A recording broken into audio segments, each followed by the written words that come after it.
you have to be very careful with praise. Oh, yeah. Because in the example that I give in the corner of MMA fights is if you tell a guy, hey, good job, you won that last round. Just keep doing what you're doing. He's going to back off. Yeah. He's going to back off. And guess what the other corner's telling him? You lost that round. You need to step it up. You need to get aggressive. And that's what they're going to do. They're going to get out there. Because I'll tell you, most people in an MMA fight it's like wrestling. It's a very intense cardio activity. Everybody's going to be tired. Just about everybody, obviously.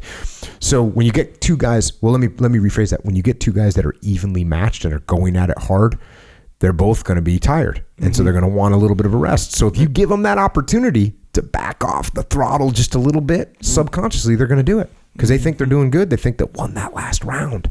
So you can see that all the time. You see, it happened with Rhonda. They're saying, hey, good job, you're looking good. And she's getting crushed. That's kind of a bad example, I guess. But anyways, you got to be careful that in I've told this story before, but when my task unit was going through training and we were doing CQC, so close quarters combat drills. We're going to the kill house over and over, and we broke for lunch or something. We come back from lunch, and the cadre, they're like, "Hey, you guys are kicking ass. This is great. Keep it up. You guys are the best task unit we've seen out here.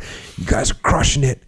And literally the next run, guys go in the house, they screw everything up, they miss targets, just a disaster. And I talk to the cadre, I'm like, don't ever tell my guys again that they're the best guys in the world. Don't tell them that. Yeah. You can tell them good job, but don't be telling them they're the best people in the world. It just doesn't work. And so that's kind of what happened, here. Now, the thing is, this doesn't mean that you can never give anybody credit or never give anyone praise, because you absolutely have to do that.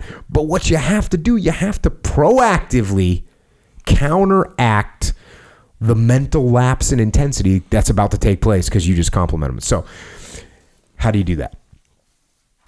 So let's say you're on the lacrosse field or the soccer field. You bring the boys in. You say, look, guys, good half. Good first half. You took it to them. You showed them that we can hang with them. You played them even. That's fine. Here's the problem. Even isn't good enough. We need to get out there and play harder. We need to step it up. I actually want you guys to play like murderers. That's what I want you to do. I want you to win every loose ball. I want you to make every tackle. I want you to get your head on every ball that's in the air. You stick to them on defense. I don't even want them to be able to breathe. I want you to work them into the ground. I want pressure up front, pressure in the midfield, and pressure on D. You make them fight for every inch, every ball, and every breath. I want you to go out there and take their souls. So you got to counter that. You got to counter the good job thing. So in MMA, it's the same thing.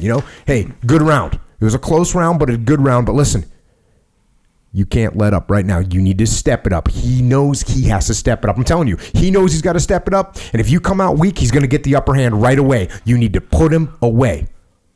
You need to go out there and crush him. Crush his soul.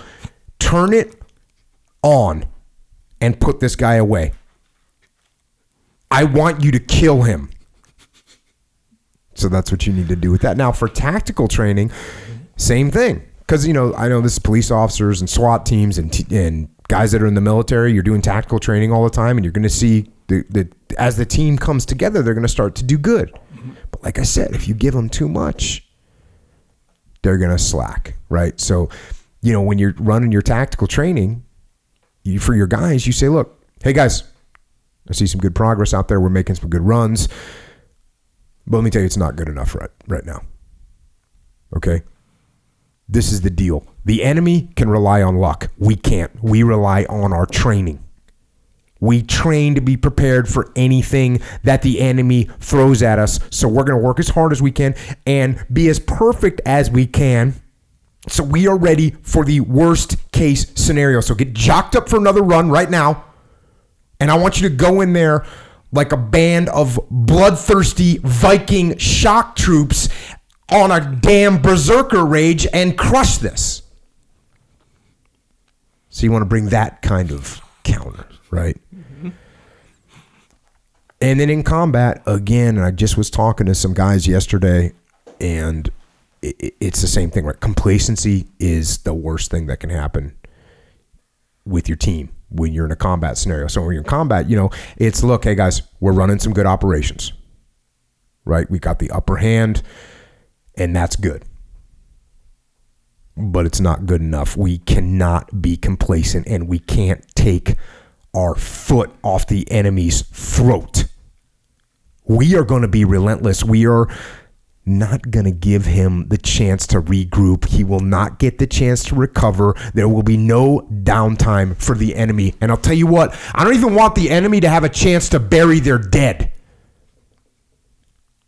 We are not going to stop until there is nothing left to pursue and no one left to bury. So sharpen up your knives, load up your magazines, because we got work to do. So again, we got to counter, the compliments and balance essentially what I'm doing in each one of those, situations. I'm balancing the positive affirmations of what is happening with some new goals and new objectives that will ensure that there will be no slack. No slack. Yeah.